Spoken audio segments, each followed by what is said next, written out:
నేను 9th or 10th స్టాండర్డ్లో ఉన్నప్పుడు Vijay దేవరకొండది rowdy fashions అని చెప్పి ఒక టీషర్ట్ చాలా ఫేమస్ అవుతుంది. కోల్డ్ ప్లే అని చెప్పి ఏదో ఒకటి కాన్సర్ట్కి వెళ్తున్నారు. కానీ మీకు ఆ కాన్సర్ట్లో వచ్చే పర్సన్ ఎవరో కూడా తెలియదు. ఫ్రెండ్స్ స్టాక్ మార్కెట్లో పెడుతున్నా అని చెప్పి నేను కూడా ఇన్వెస్ట్ చేస్తా, అసలు దాని గురించి జీరో నాలెడ్జ్. మనీ మొత్తం పెట్టి అక్కడ వేస్ట్ చేసుకుంటాం. ఎందుకంటే మీకు ఒక క్వశ్చన్ ఇస్తా, నాకు ఆన్సర్ ఇవ్వాల్సిన అవసరం లేదు దానికి, మీకు మీరే ఆన్సర్ ఇచ్చుకోండి. మీరు చేసే పని, మీరు కోరుకున్న కళ్ళు మీకు నచ్చి మాత్రమే చేస్తున్నారా, లేకపోతే అవతల వాళ్ళని ఇన్ఫ్లుయెన్స్ అయ్యి చేస్తున్నారా?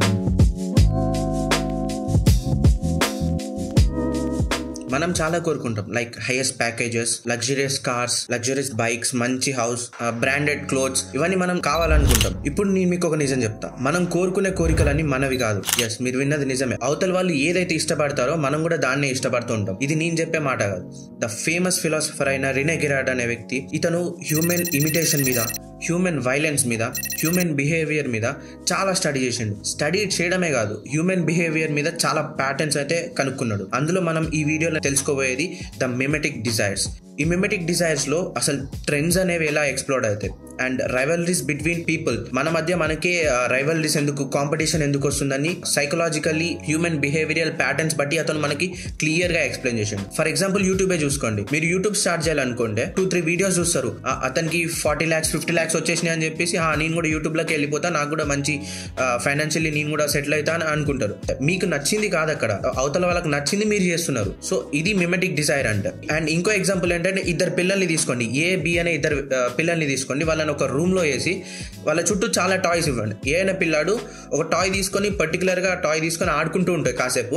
పక్కన ఉన్న బి అనే పిల్లాడికి చుట్టూ అన్ని టాయ్స్ ఉన్నా పనికిరాదు. ఈ ఏ అనే పిల్లాడు ఏదైతే టాయ్స్ తో ఆడుతున్నాడో ఆ టాయే కావాలి. ఇది మిమెటిక్ డిజైర్ అంటే. వీటి వల్ల మనకి చాలా కాన్సిక్వెన్సెస్ అనేది కూడా వస్తుంటాయి. ఈ మనకి మధ్యలో కాంపిటీషన్ కూడా ఇదే బిల్డ్ చేస్తుంది. ఫర్ ఎగ్జాంపుల్స్, ఇప్పుడు ప్లేస్మెంట్స్ చూసుకోండి. మీరు కూడా నాలాగా బీటెక్ స్టూడెంట్ అయితే మీకు కూడా తెలిసే ఉంటుంది, ఒక్క జాబ్ కోసం ఎన్ని వేల మంది కాంపిటీషన్ ఉన్నారు. అండ్ ఇంకోటి అతను చెప్పింది ఏంటంటే FOMO, fear of missing out. ఇది ఏం చెప్తుందంటే, for example me couple of friends ఉన్నారు, మీకు వాళ్ళందరూ కలిసి ఒక కాన్సర్ట్కి వెళ్తున్నారు, రైట్? ఒక కోల్డ్ ప్లే అని చెప్పి ఏదో ఒకటి కాన్సర్ట్కి వెళ్తున్నారు. కానీ మీకు ఆ కాన్సర్ట్లో వచ్చే పర్సన్ ఎవరో కూడా తెలియదు. మీ ఫ్రెండ్స్ వెళ్తున్నారు అని చెప్పి మీరు కూడా వెళ్తారు. ఏదో 2-3 పాటలేని అరే నేను ఈ కాన్సర్ట్ పోయినా అని గొప్ప చెప్పుకోవడానికి వెళ్తారు. సో అక్కడ పాయింట్ ఏంటంటే, అసలు మీకు నచ్చిన విషయం కాదు అది. మీ ఫ్రెండ్స్ వెళ్తుంటే వాళ్ళని కాపీ చేసి మీరు వెళ్తున్నారు, వాళ్ళని చూసి ఇన్ఫ్లుయెన్స్ అయ్యి మీరు వెళ్తున్నారు. ఇదే విధంగా చాలా ట్రెండ్స్ అనేవి చాలా ఎక్స్ప్లోర్ అవుతాయి. మనం ఇప్పుడు ట్రెండ్స్ గురించి మాట్లాడుకుందాం. నాకు గుర్తుంది, నేను 9th or 10th స్టాండర్డ్లో ఉన్నప్పుడు విజయ్ దేవరకొండది రౌడీ ఫ్యాషన్స్ అని చెప్పి ఒక టీషర్ట్ చాలా ఫేమస్ అవుతుండే. మా క్లాస్లో అందరు కొనుక్కున్నారు. ఇక్కడ ఏమవుతుందంటే, అప్పుడు అది రిలీజ్ అవ్వగానే ఒకరిని చూసి ఒకరు ఇన్ఫ్లుయెన్స్ అయిపోయి అరే ఇది బాగుంది కదా అని చెప్పి అందరు అప్పుడు ఆ ట్రెండ్ వచ్చింది. కానీ ఇప్పుడు చాలా మందికి ఆ బ్రాండ్ ఇంకా ఎగ్జిస్ట్ అయి ఉందని కూడా ఎవరికి తెలియదు. సో ఇలానే ట్రెండ్స్ వస్తాయి. ఇప్పుడు సోషల్ మీడియాలోకి వెళ్ళినాం అనుకోండి, ఒకసారి ఏమో ఈ సాంగ్ ఒకటి వైరల్ అవుతుంది, ఇప్పుడేమో ఇంకో సాంగ్ వైరల్ అవుతుంది. ఇలానే హ్యూమన్ బిహేవియర్ ప్యాటర్న్స్ ని అతను కనుక్కొని మనకు చెప్పిండు.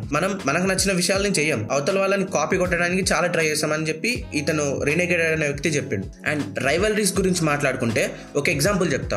ఇండియా వర్సెస్ ఆస్ట్రేలియా మ్యాచ్ అవుతుంది. ఇండియా గెలిచింది అనుకోండి, అక్కడ మనకి ఇండియా గెలిచిందన్న ఆనందం కంటే అవతల ఆస్ట్రేలియా ఓడిపోయిందన్న ఆనందమే ఎక్కువ ఉంటుంది. సో ఇలా మన బిహేవియర్ అయితే చేంజ్ అవుతుంది. సో ఇప్పుడు నేను దీంట్లో నుంచి బయటపడాలంటే ఏం చేయాలి బ్రో అంటే, దీంట్లో నుంచి బయట పడలేము, ఎందుకంటే మన హ్యూమన్ బిహేవియరే అలాంటిది, చాలా ఇన్ఫ్లుయెన్స్ అవుతూ ఉంటాం మనం. నాకు తెలిసినంత వరకు నేను మీకు ఒక టిప్ ఇస్తా, దాన్ని ఫాలో అయిపోండి. ఇప్పుడు మీకు ఏదైనా థాట్ వచ్చింది, డ్రీమ్ వచ్చింది, అది కాపీ కొట్టడం ఇది అని పక్కన పెట్టేసింది. ఫస్ట్ అది నీకు నిజంగా కావాలన్నా, నిజంగా నీకు దాని మీద ఇంట్రెస్ట్ ఉందా, ఫస్ట్ నిన్ను నువ్వు అడుగు, అసలు నీకు అది ఎందుకు కావాలి, నిన్ను నువ్వు అడిగి నీకు కావాలనిపించిందా, అప్పుడే నువ్వు సక్సెస్ అవుతావు, నువ్వు అనుకున్న పని కరెక్ట్గా చేయగలుగుతావు. అదే అవతల వాళ్ళని చూసి కాపీ చేస్తా. ఇప్పుడు తెలియకుండా చాలా మంది ఇప్పుడు పక్కన ఫ్రెండ్స్ స్టాక్ మార్కెట్లో పెడుతున్నా అని చెప్పి నేను కూడా ఇన్వెస్ట్ చేస్తా, అసలు దాని గురించి జీరో నాలెడ్జ్. మనీ మొత్తం పెట్టి అక్కడ వేస్ట్ చేసుకుంటాం. ఎందుకంటే పక్కన వాళ్ళ ముందు షో ఆఫ్ చేయడానికి, నేను కూడా స్టాక్ మార్కెట్లో పెట్టినా, నేను కూడా సేఫ్ సైడ్ ఉన్నా, నేను ఏది మిస్ అవ్వలే, మీతో పాటు ట్రెండ్లో నేను కూడా ఉన్నా అని చెప్పుకోవడానికి మాత్రమే అది పనికొస్తుంది. కానీ రియల్ లైఫ్లో అది నీకు అవసరం లేదు. సో ఇలాంటి ఇన్ఫర్మేటివ్ వీడియోస్ మీకు ఇంకా కావాలనుకుంటే ప్లీజ్ ఛానల్కి సబ్స్క్రైబ్ అయితే చేసుకోండి. ఎందుకంటే ఇది చూస్ చేసుకున్న నీస్ చాలా తక్కువ ఆడియన్స్ ఉన్నారు. మీకు కనుక నిజంగా ఇంట్రెస్ట్ ఉంటే ఈ నీస్లో, మీరు నా ఛానల్కి సబ్స్క్రైబ్ చేసుకోండి. అండ్ ఇంకా మరిన్ని ఇన్ఫర్మేటివ్ వీడియోస్ మీ ముందుకు తీసుకోవడానికి రెడీగా ఉన్నా. సో లేట్ చేయకుండా సబ్స్క్రైబ్ చేసుకోండి, లైక్ చేయండి. And finally this is Abhinay race signing off.